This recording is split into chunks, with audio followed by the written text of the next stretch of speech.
Kuzuzang Poola. Bhutan e-learning project welcomes you to this lesson for media studies in key stage 5, that is class 11 and 12. Today's lesson is going to be about information literacy. I am Dasang. Today's objectives are: explain the meaning of information, apply information literacy skills in your daily life, analyze reasons for calling today as Age of Information. In our previous lesson, we learned about media literacy. So now let us get into today's lesson. First of all, before we begin, I would like to throw some questions to you. What is information age? And why is today known as the Age of Information?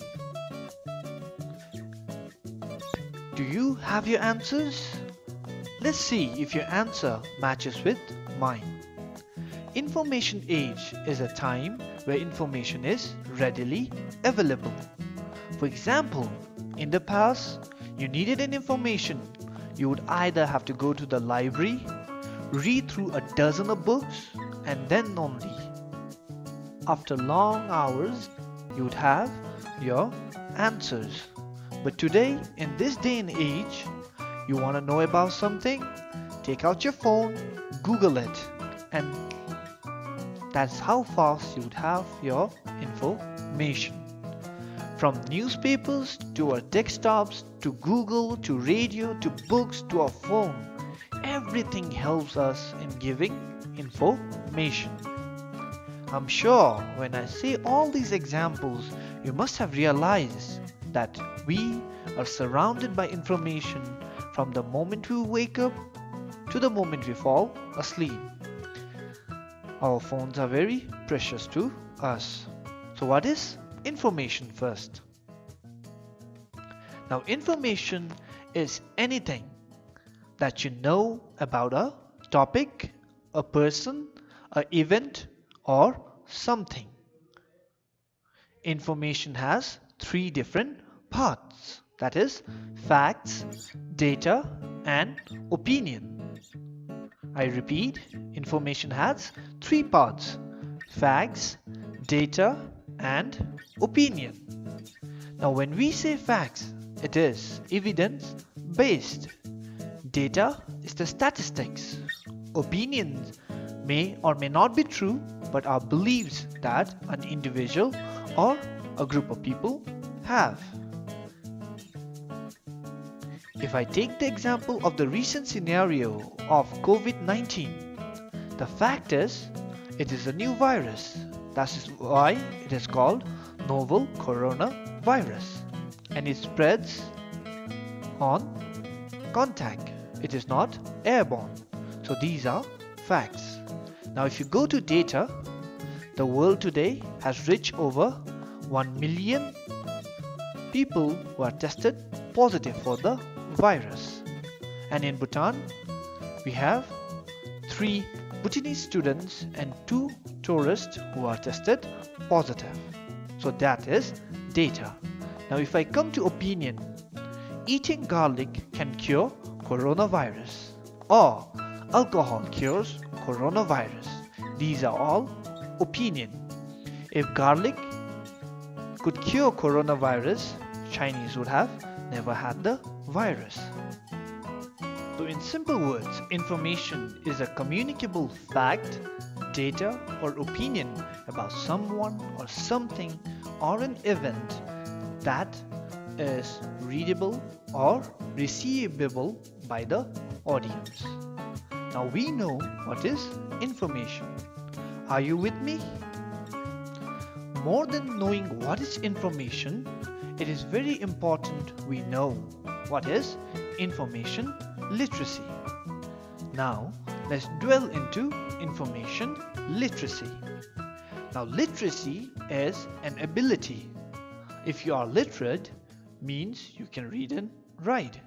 Information literacy means being able to understand, interpret, and evaluate information. In order for you to be information literate, there are few abilities you need to know. So the abilities are: 1. Identify what information is needed. Number 2. Understand how information is organized. Number 3.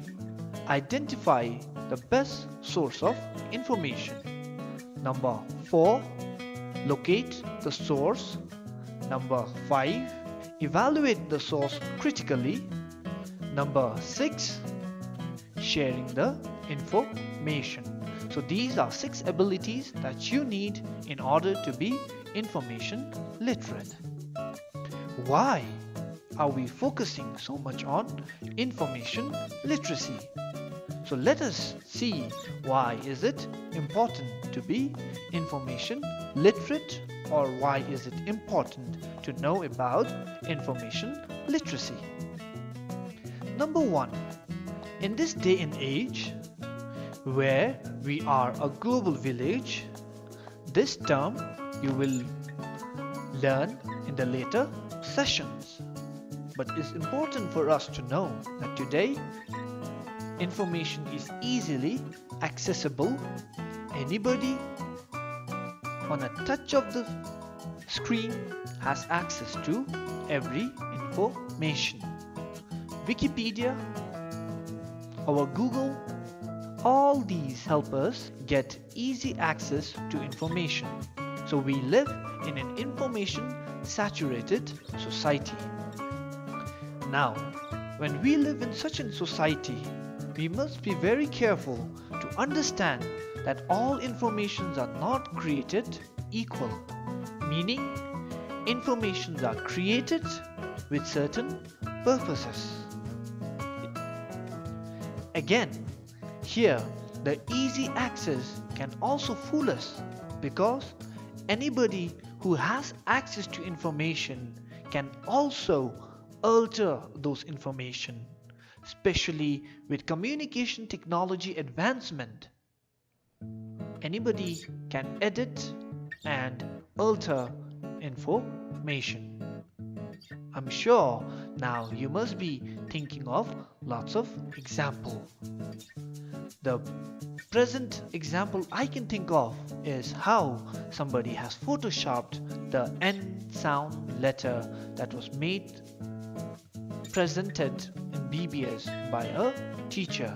The N was for nose, but it was photoshopped to some racist content.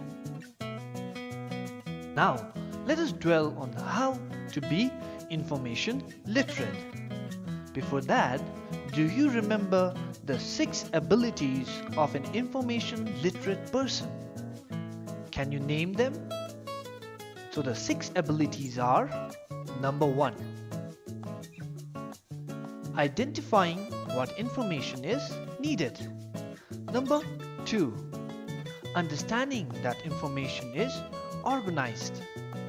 Number 3, identify the best source of information. Number 4, locate the source. Number 5, evaluate the source critically. And finally, number 6, share information ethically. Now, let us go to these abilities one by one. So the first one is identifying information. So identifying information could be divided into 3 parts, or how informations are part could be made into 3. The categories of information. Second, types of information. Third, formats of information. The first one, categories of information, could be popular, scholar, or trade. Types of information could be primary, secondary, tertiary. Formats of information could be printed, digital, audio-video, multimedia. microform, and human. Now the next one is identifying topic. How we identify a topic is another ability of an information literate person. First, we must understand the nature of your information. What do you need? Or what kind of information is the one that you have? Now, after you know what kind of information you want and the nature of your information, you must question your information in order to get what you need. Sometimes the information that looks like a fact might only be opinion. So you must question and find out if the information you have is fact-based or an opinion. Now, the third one is searching for information. So how you search for information also tells a lot about your ability. For example, if you were to find the population of our country, where would you go and look for it? If you need such data, you should not depend on somebody's oral stories, because it may or may not be accurate.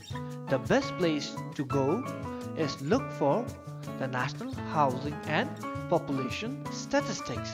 So that would give you an accurate data on the population of our country. Now, if you were to look for the history of internet, the best part is to Google. So you being able to know where to search for information is also an ability or ways on how to be information literate. If you were to study the impact of media on youth, there is no accurate or correct answer. You must have to gather statistics on your own or data on your own to be able to answer the impact of media on youth. Now fourth, locating source. Locating source can be very easy if we did citations. When we cite our sources, it makes it easier for others to know from where we have referred in order to come to that conclusion, or from where we have fetched the information. Usually the most popular citations done are APA or MLA. The other thing is, when we are reading somebody else's work, reading citations tell us of where the other person, the other author has found his information and how authentic it is. So any written or spoken information, website or source or a documentary could be listed in your citations. Number 5. Evaluating source. This is very important. Sometimes our sources might give you a lot of information, but if you are not smart enough, a wrong source will give you a wrong information. So it's very important to evaluate the source. And here, usually the primary source is the most relevant source. There are a few things we must remember.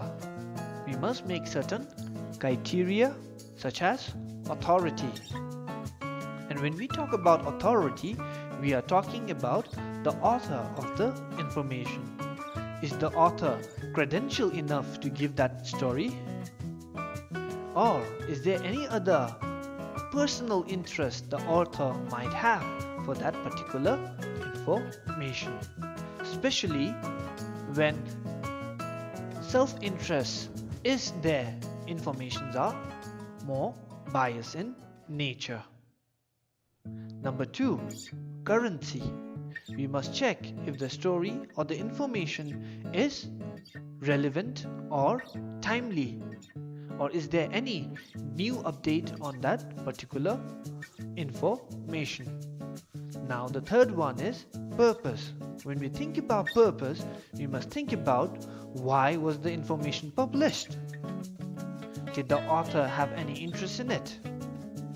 And intentionally was some bigger information omitted in order to make the information fit the author's interest?